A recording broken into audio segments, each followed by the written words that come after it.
November 7th, 2038.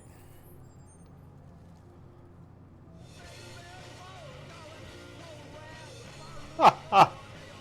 Hank left Connor in the car, listening to punk.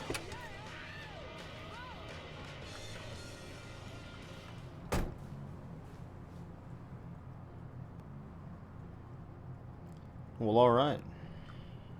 Just a second. Just had to check something. Sorry.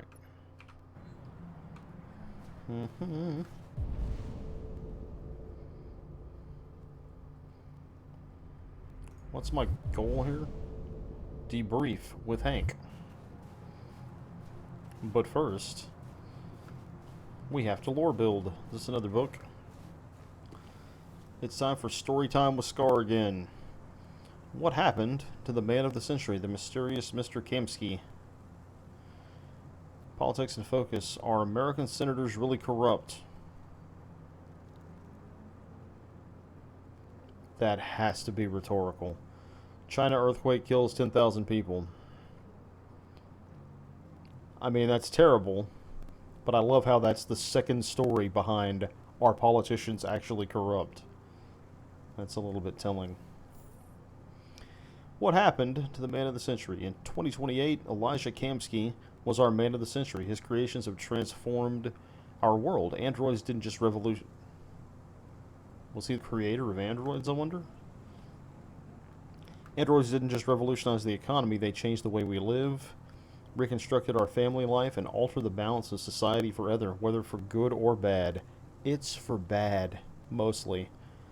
Shortly after, Kamsky had disappeared, ousted as CEO of CyberLife, and he had to live in secret. That's interesting. Living in obscurity outside the media glare, the man of the century has left. Let's scroll down. The man of the century has left the very world that he recreated. Kamsky's story begins in 2018, when commercial property in Detroit was cheap and attracting many startups.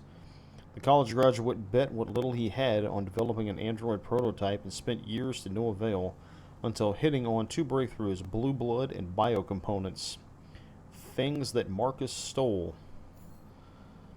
After unveiling his first working model, which publicly passed face-to-face Turing tests and stunned the world, plans were laid for mass production, and CyberLife rapidly became the most viable stock in the world. Yet at the peak of CyberLife's powers, when the company was approaching a $500 billion valuation, oh my god, rumors emerged that Kamsky disagreed with his shareholders over strategy. He later departed under mysterious circumstances. Today, sources claim Kamsky is living in a luxurious villa by the water, somewhere on the outskirts of his beloved Detroit, refusing all visitors and spending his time exclusively with androids.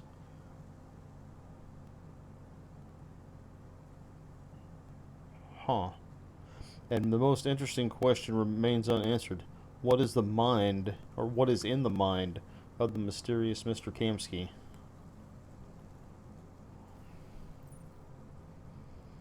Market predicts war. Stock exchange falls 10% on fear of Arctic conflict. That's where the U.S. lost a submarine. President Warren at 33% approval. CyberLife's world's first trillion-dollar company. Stock exchange falls 10%.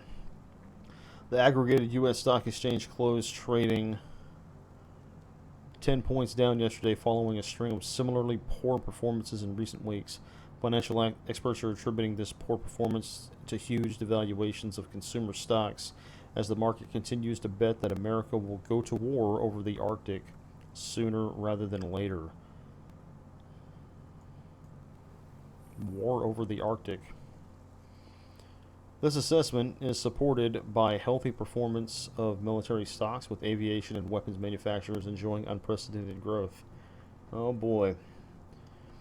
Investors are also continuing to favor CyberLife because of its partnership with the Department of Defense to develop and supply military androids. There you go. I mean, that's why. With Russia and the United States continuing to dominate world news and neither side likely to back down, the market is expected to continue falling. I mean, it's mean as hell, but the obvious place that androids would first appear is in war. Which is why I can't understand why every time we go into someplace dangerous, why is it Hank that kicks open the door with the gun and not Connor? I've already seen Connor die, and he just came right back. I don't understand why Hank thinks he has to be the guy that kicks the door in. Yeah, I do. He has a death wish. Russian roulette playing dude.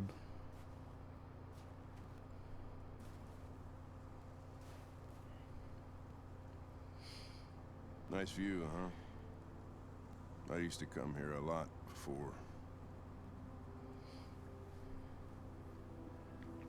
Am I finally going to get to ask him about his son?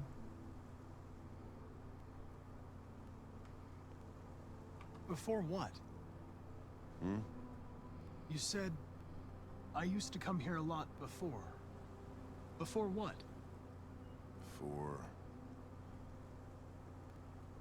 Before nothing.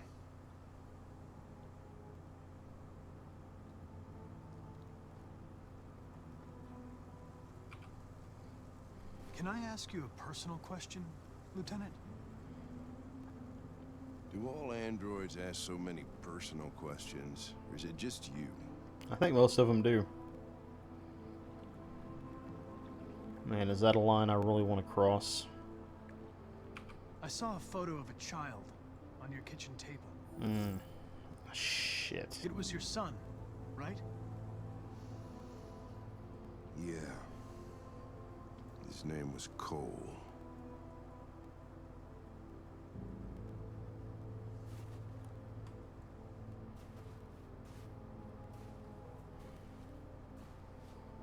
We're not making any progress on this investigation. He didn't press it any farther than that? The Deviants have nothing in common. They're all different models, produced at different times, in different places.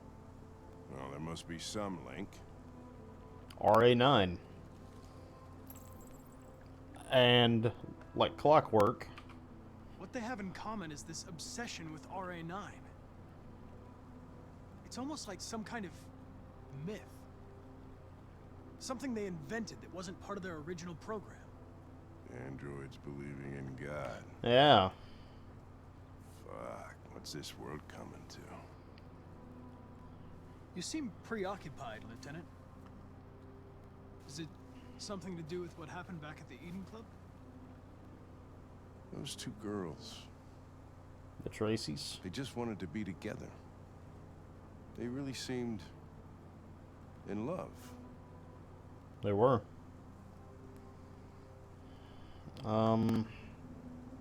That's rational. They can simulate human emotions, but they're machines. And machines don't feel anything. What about you, Connor? You look human, you sound human, but what are you really?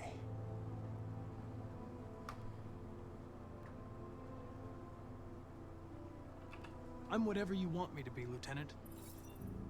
Your partner? Your buddy to drink with? Or just a machine?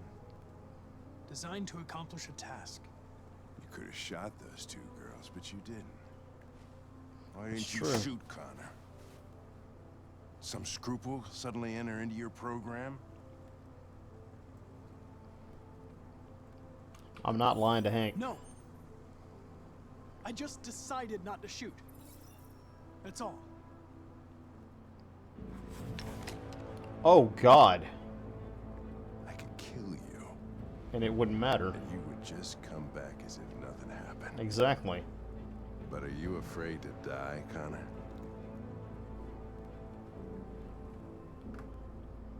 I'm not You can't alive. kill me, Lieutenant. I'm not alive. What'll happen if I pull this trigger? Hmm? Nothing? Oblivion?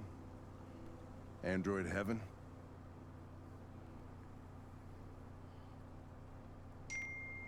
Why are you mad, dude? Where does all your anger come from, Lieutenant? Some unresolved trauma in your past? You think you're so fucking smart. Always one step ahead, huh? tell me this, smartass. How do I know you're not a deviant? I self-test regularly. I know what I am and what I am not.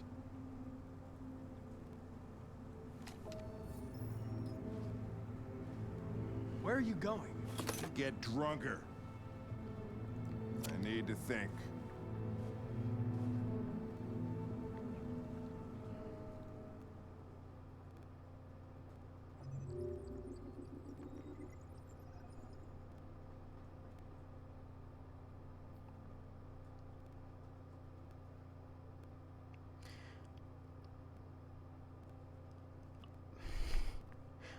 Honestly, I mean, it probably sounds ridiculous because there was literally just talking. There was no action in that at all. I think so far that might be my favorite chapter. Like there was a lot that got revealed and there was a lot that got pushed out on the table. That was excellent. And I wonder what this other one is. Like Hank is placated when it comes to this. Hank is... I mean, could he actually shoot me? I mean, it wouldn't matter. I just go get replaced by Amanda, I assume. That magazine that was laying on the bench that talked about the creator of androids, and then the conversation goes to RA9. I mean, he's the creator of the androids, and then we have this conversation where the conversation goes toward RA9 being the machine or the android's god, basically. That's not coincidence. Like, RA9 and this guy that's living in the villa out on the water, Tony Stark style, those two things are connected somehow. They have to be. It's not just coincidence.